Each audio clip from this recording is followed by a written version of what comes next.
ঘূর্ণিঝড় রিমালে ক্ষতিগ্রস্ত LNG terminal এখনও সচল হয়নি, তাই শিল্প খাতে এখনও গ্যাসের তীব্র সংকট। এতে টেক্সটাইল খাতে উৎপাদন কমেছে 30 থেকে 40% পর্যন্ত। তৈরি পোশাক কারখানায়ও বেড়েছে ব্যবসার খরচ। জ্বালানি প্রতিমন্ত্রী বলছেন, ক্রমবর্ধমান গ্যাসের চাহিদা বিবেচনায় এলএনজি আমদানির অবকাঠামো বাড়াবে সরকার। তৈরি পোশাক কারখানায় ক্যাপটিভ বিদ্যুৎ, টেক্সটাইলের ব্রয়লার, সিরামিক শিল্পের চিমনিতে জ্বালানি হিসেবে গ্যাসের ব্যবহার হয়। কিন্তু উদ্যোক্তারা বলছেন, 2 মাস ধরে বেশিরভাগ সময় লাইনে গ্যাসের চাপ থাকে না।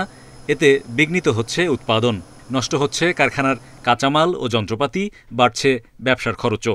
প্রত্যেকটি ফ্যাক্টরিতে পাওয়ারের শর্টেজ আছে এবং গ্যাসের কোনো প্রেশার নেই।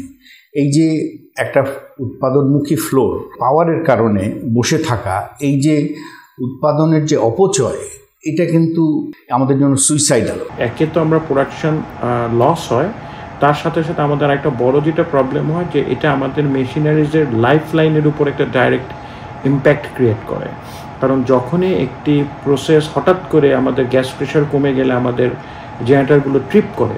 স্থানীয় গ্যাস ও আমদানির এলএনজিতে দৈনিক 310 কোটি ঘনফুট গ্যাসের সরবরাহ ছিল। কিন্তু ঘূর্ণিঝড় রিমালে 2 মাস আগে ক্ষতিগ্রস্ত হয় সামিটের FSRU। গ্যাস সরবরাহ নেমে আসে 260 কোটি ঘনফুটে। সিঙ্গাপুর থেকে মেরামত শেষে টার্মিনালটি দেশে ফিরলেও আবারও দুর্ঘটনায় পড়ে। আমাদের এই গ্যাসটা হয়তো সমাধান হবে, বাট আমরা দেখতে পাচ্ছি যে গ্যাসের যে রিকোয়ারমেন্ট বাড়তেছে ধীরে ধীরে। আমরা আরও 2টি FSRU করতে যাচ্ছি। তো এগুলো আমাদের 2027 সালের মধ্যে চলে আসবে।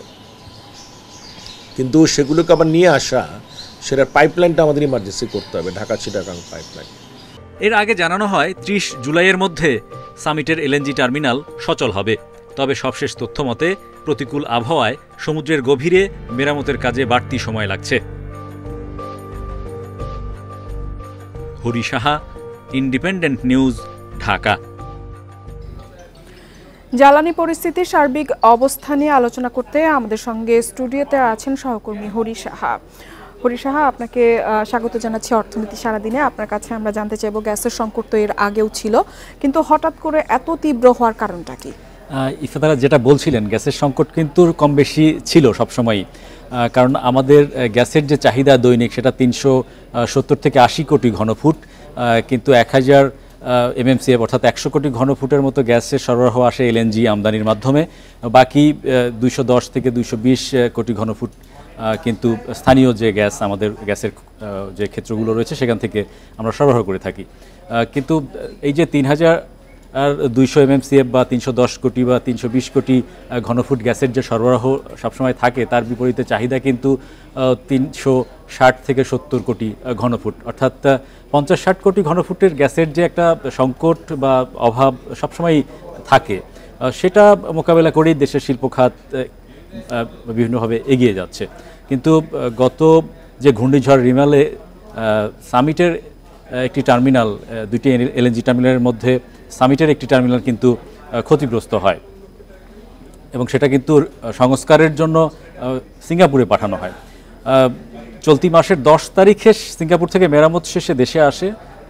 তারপরে 11 তারিখে সেটা পাইপলাইনে সেটা সিনক্রোনাইজ করার সময় কিন্তু মেসেঞ্জার লাইনে কিন্তু তার একটি আবারও ত্রুটি দেখা দেয়।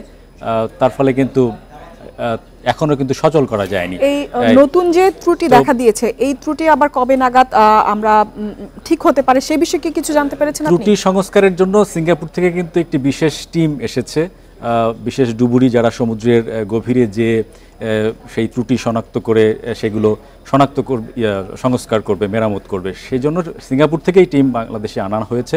তারা কাজ করছে, আমরা সবশেষ যে তথ্য পেয়েছি। এবং গত সপ্তাহ আমরা জেনেছিলাম যে আজকের মধ্যেই কিন্তু সেটা মেরামত শেষে সচল হয়ে যাওয়ার কথা ছিল। কিন্তু সবশেষ তথ্য আমরা যেটা জানতে পারলাম সামিট কর্তৃপক্ষের কাছ থেকে, তারা বলছে যে এখনও কিন্তু আবহাওয়া অনুকূলে না, যেহেতু সমুদ্রের গভীরে তলদেশে যে কাজ করতে হচ্ছে, দেখা যাচ্ছে যে উত্তাল থাকলে সেই বিরতিতে যেতে হয়, কাজ করা যাচ্ছে না। খুবই স্পর্শকাতর এবং একটু দুরূহ কাজ আর কি। তো এই কারণে এখনও পর্যন্ত মেরামত শেষ করা যায়নি। তবে আশা করা যাচ্ছে কয়েকদিনের মধ্যেই এই মেরামত শেষ হবে এবং গ্যাসের সরবরাহ, তারা যে এলএনজি জাতীয় গ্রিডে এফএসআর এর মাধ্যমে যেটা দেয়া যায় সেটা সচল হবে। এবং হরি সাহা, আপনার কাছে জানতে চাইবো, এই যে গ্যাসের যে তীব্র সংকট তৈরি হয়েছে এর ফলে শিল্প খাতে আসলে আমরা দেখছি যে 30-40 ভাগ আমরা বলছি নেতিবাচক প্রভাব পড়ছে, আসলে সার্বিক অবস্থাটা আপনার কাছে জানতে চাচ্ছি। সার্বিক অবস্থায় এর কিন্তু বহুমুখী প্রভাব পড়েছে। গ্যাস সংকটের প্রভাব কিন্তু শুধুমাত্র যে শিল্পে গ্যাসের সরবরাহ কমেছে তা না, বিদ্যুতেও যে আমাদের যে বিদ্যুৎ উৎপাদন হয় তার কিন্তু 40 থেকে 50 ভাগ বিদ্যুৎই আসে হচ্ছে গ্যাস ভিত্তিক বিদ্যুৎ কেন্দ্র থেকে। তো সেখানেও কিন্তু গ্যাসের সরবরাহ কমেছে বিদ্যুৎ কেন্দ্রগুলোতে। তো স্বাভাবিকভাবে বিদ্যুতেও কিন্তু কিছুটা ঘাটতি রয়েছে, তারও প্রভাব শিল্প খাতে পড়েছে। বিশেষ করে ক্ষুদ্র শিল্পও কিন্তু আমরা মাঝারি শিল্প সেগুলো কিন্তু ব্যাপকভাবে ক্ষতিগ্রস্ত হচ্ছে। পাশাপাশি বড় শিল্প বিশেষ করে টেক্সটাইল, সিরামিক এইসব শিল্প কিন্তু পুরোপুরি গ্যাস নির্ভর শিল্প, তো সেই শিল্পগুলো কিন্তু উৎপাদন ব্যাহত হচ্ছে। হরি সাহা, আমাদের সঙ্গে যোগ দেওয়ার জন্য আপনাকে অসংখ্য ধন্যবাদ। আপনাকেও ধন্যবাদ।